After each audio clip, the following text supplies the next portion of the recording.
Nasib M. Satir, sopir bus Borlindo Palu viral bawa penumpang makan di rumah mertuanya, dibalasa rejeki tak terduga.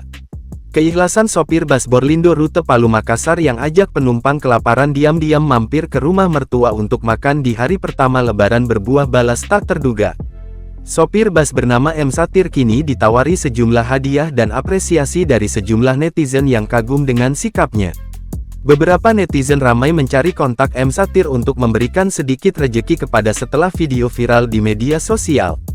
Hal tersebut diketahui dari sejumlah komentar yang berada di postingan akun lambe_turah, Minggu tanggal 14 April tahun 2024. Sebelumnya, viral di media sosial kisah sopir bus ajak semua penumpang makan di rumah mertuanya.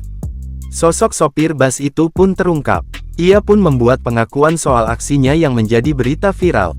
Awalnya, seorang penumpang membagikan kisahnya ketika mendapatkan sopir bus baik hati saat perjalanan mudik lebaran menuju kampung halaman. Pemilik akun TikTok @Octopieterjumapni itu bercerita, dirinya menumpangi bus Borlindo rute Palu Makassar. Ia mudik tepat ketika hari H Lebaran Idul Fitri, yaitu Rabu tanggal 13 April tahun 2024 lalu.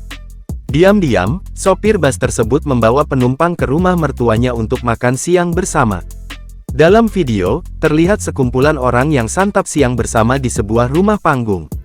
Berbagai hidangan pun tersaji di hadapan mereka, seperti lontong, rendang, dan hidangan lainnya. Ia pun berterima kasih kepada sang sopir bus yang telah membawanya dan para penumpang untuk bisa menyantap hidangan lebaran.